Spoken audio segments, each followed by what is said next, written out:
નમસ્કાર, પ્રણામ. ફરી એક વખત હું અમિત શાહ તમારી સમક્ષ સુવિચારોનો શંખનાદનો 150મો એપિસોડ લઈને હાજર થયો છું. 150 અઠવાડિયા કેમ વીતી ગયા એની અમને તો બિલકુલ ખબર નથી પડી. જેમ જેમ યાત્રા આગળ વધતી ગઈ તેમ બધું જ શુભ શુભ શુભ થતું ગયું.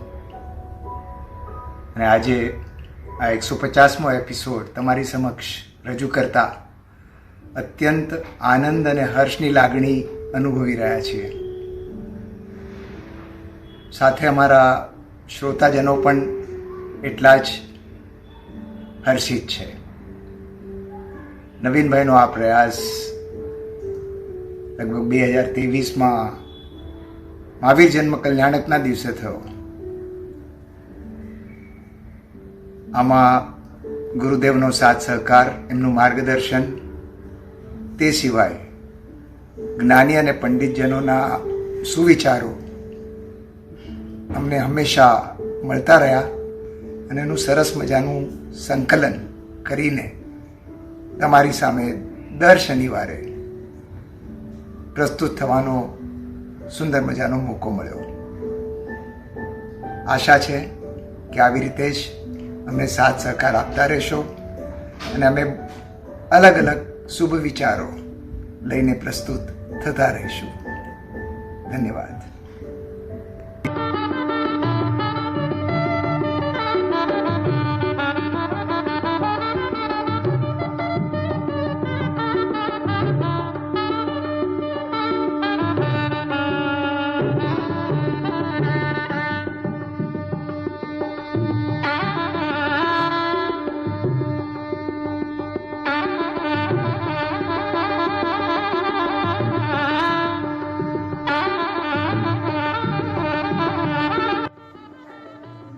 Namaskar.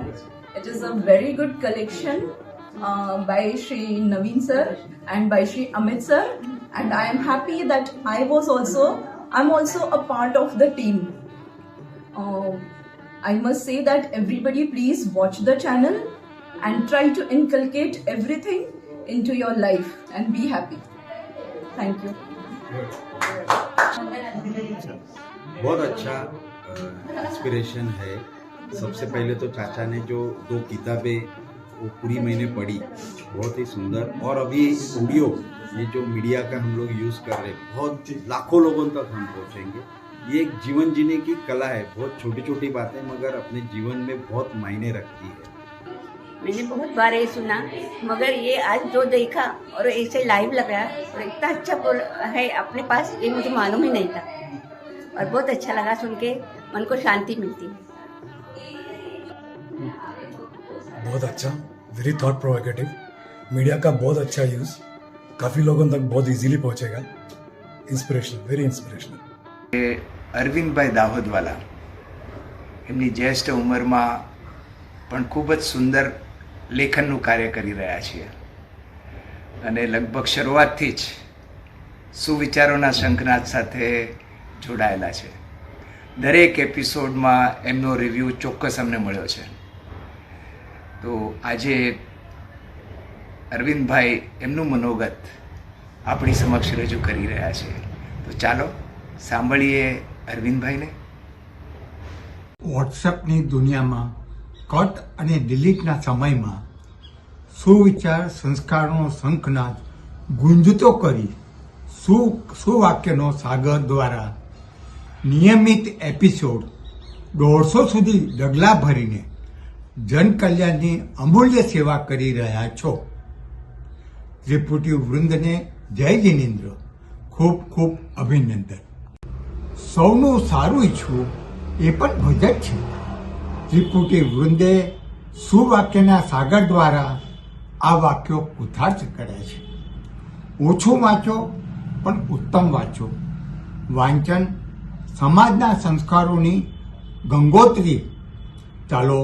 ચાલો સાથે સાથે મળીને જ્ઞાન અને સંસ્કારની સુગંધ પસરાવીએ. સુવાક્યો એ સ્વર્ગમાંથી ઉતરેલા સુવર્ણ વાક્યો છે. સદ્યનું ડાપણ અને સમજદારી ભેગા થાય છે ત્યારે એક કહેવત કે એક સુવાક્ય જન્મે છે. આ નવી ઉર્જાનો સંચાર કરે છે. તે તમને ભરપૂર આનંદ આપે છે. સુવાક્યનું વાંચન એ સારા સંસ્કારનું ઉગમ સ્થાન છે. શુભ વિચારો, શુભ માનો, શુભ વાવો, શુભ લણો. ગુજરાતથી દૂર રહીને સુવિચારનો શંખનાદ દ્વારા માતૃભાષા ગુજરાતીનું ગૌરવ વધાર્યું છે. દરેક એપિસોડમાં વિવિધ ગુણોના સુવાક્યોની સાથે સાથે અનુરૂપ વિડીયો બતાવી સુવાક્યનો મર્મ બહુ સારી રીતે સમજાવ્યો છે. આજે 150માં એપિસોડમાં તમને ઘણા આગળ લઈ જવા છે. એટલે આગામી નજરાનું જે આવી રહ્યું છે એનું નામ છે વિચાર સૌરભ. ચાલો આપણે થોડા સુવિચારો એમાંથી માણીએ. આ દુનિયાનો નિયમ છે, છીનવીને ખાવાથી ક્યારેય પેટ નથી ભરાતું ને ભાગ પાડીને ખાવાથી ક્યારેય ભૂખ્યા નથી રહેવાતું. કોણ હિસાબ રાખે કોણે કેટલા આપ્યા અને કોણે કેટલા બચાવ્યા? એટલે ભગવાને આસાન ગણિત લગાવ્યું. આપણે ખાલી હાથ મોકલ્યા અને ખાલી હાથે જ બોલાવ્યા. પ્રગતિના આ સમયમાં આપણે એટલા આગળ વધી ગયા છીએ કે હાથમાં પકડેલા મોબાઈલની કિંમત બાજુમાં બેઠેલા વ્યક્તિ કરતાં પણ વધારે થઈ ગઈ છે. દરેક નિર્ણય કુદરતનો જ હોય છે. જે સ્વીકારે તે હંમેશા સુખી રહે છે. માની લેવું, ધારી લેવું અને કહી દેવું એ સંબંધ બગાડવાના સરળ રસ્તાઓ છે. પણ પૂછી લેવું, જાણી લેવું અને સમજી લેવું એ ગેરસમજ દૂર કરવાના સરળ ઉપાયો છે. તો બસ રાહ જુઓ. સરસ મજાની સૌરભ આપની રાહ જોઈ રહી છે. પ્રણામ. સહર્ષ સાથે જણાવવાનું કે આજે આપણી સાથે ગુજરાતી રંગમંચના, ગુજરાતી થિયેટરના ખૂબ જ જાણીતા માનીતા લેખક, એક્ટર, દિગ્દર્શક, નિર્માતા એવા શ્રી નિમેશભાઈ શાહ એ બહુ જ સુંદર રીતે પ્રસ્તુત થયા છે. નમસ્તે, હું નિમેશ શાહ. આજે તમારી સાથે એક સરસ મજાની વાત શેર કરવા આવ્યો છું. સુવિચારોનો શંખનાદ. સુવિચારો પર કોઈ યુટ્યુબ ચેનલ બને અને એ પણ એટલી જોરદાર સફળતા પામે કે 150 એપિસોડ પૂરા કરે એ મેં પહેલી વાર સાંભળ્યું છે. અમે જયારે નાટકો બનાવતા હોઈએ છીએ ને ત્યારે ગમે તેટલું કોમેડી નાટક હોય છેલ્લે એક સરસ મજાનો મેસેજ આપતા હોઈએ છે. કારણ કે એ મેસેજ છે ને સમાજ માટે એક અરીસો છે અને મેસેજ સમાજમાં દુનિયાને બદલવા માટે સક્ષમ હોય છે. એ જ રીતે સારા સુવિચારો પણ દુનિયાને બદલવા માટે સક્ષમ હોય છે. અને આપણા અમિતભાઈ શાહ આટલું સુંદર કાર્ય કરી રહ્યા છે આ સુવિચારોનો શંખનાદ યુટ્યુબ ચેનલ દ્વારા. પોતાના નજીવા ફાયદા માટે યુટ્યુબ ચેનલ તો ઘણા લોકો ચલાવતા હોય છે, પણ સમાજના ફાયદા માટે કોઈ યુટ્યુબ ચેનલ બનાવે એવું પહેલી વાર બન્યું છે. આ સુવિચારોનો શંખનાદ 150 એપિસોડ પૂરા કરે અને ખૂબ ખૂબ ખૂબ સફળતા પામે એવી જ મારા તરફથી તમને શુભેચ્છા છે. સુવિચારોને ફેલાવવા માટે શ્રી નવીનભાઈ નિત નવા પ્રયોગો કરતા જ રહેતા હોય છે. હાલમાં નાસિક રોટરી ક્લબમાં સેલિબ્રેટિંગ વિઝડમ નામના ટોપિક હેઠળ તેમને આ સુવિચારોને પ્રદર્શિત કર્યા હતા. ચાલો એક નાનકડી ઝલક જોઈએ. 5 A's फॉर हॅपी लाईफ म्हणजे 5 A's लक्षात ठेवा हॅपी लाईफसाठी. पहिलं स्वास्थ्य, आपलं स्वास्थ्य चांगलं असणं हॅपी लाईफसाठी खूप महत्वाचं आहे. समाधी म्हणजे शांतता आपल्याला असणं गरजेचं, समाधी असायला पाहिजे. संपत्तीचं पण सुख आपल्याला असायला पाहिजे, संपत्ती आपल्याकडे असायला पाहिजे. सद्गुण म्हणजे विनय, विवेक, क्षमा, अहिंसा हे गुण आपल्यामध्ये असायला पाहिजे. आणि संतोष आपल्यामध्ये असायला म्हणजे सगळ्या गोष्टीची मर्यादा आपल्यामध्ये असायला पाहिजे.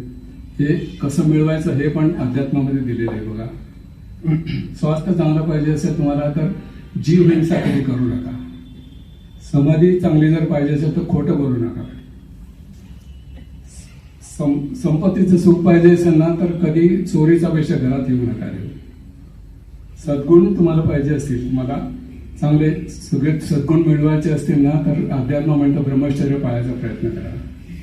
आणि संतोष जर पाहिजे असेल ना तर सगळ्या गोष्टीची मर्यादा नक्की करून टाका. संपत्ती पण पाहिजे असेल तर तुम्ही त्याचं सिलिंग नक्की करा की मी या लेवलपर्यंत मी गेलो, माझं संपत्ती मिळाली की त्यानंतर मी कॉम्पिटिशनमध्ये उतरणार नाही, मी तिथे सॅटिस्फाईड राहील. हा महत्वाचा संदेश आहे. 5S लक्षात ठेवा. स्वास्थ्य, समाधी, संपत्ती, सद्गुण, संतोष. 5S for happy life.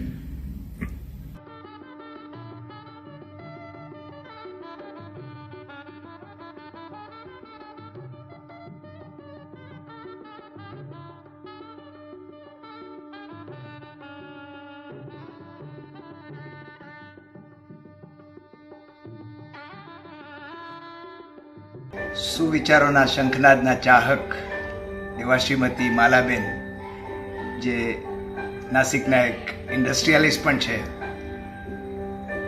રુજુ હૃદયના માલાબેન ને સુવિચારોનો શંખનાદ ખૂબ જ ગમે છે અને આજે તેઓ એમના શુભ આશીષ આપવા પ્રસ્તુત થઈ રહ્યા છે.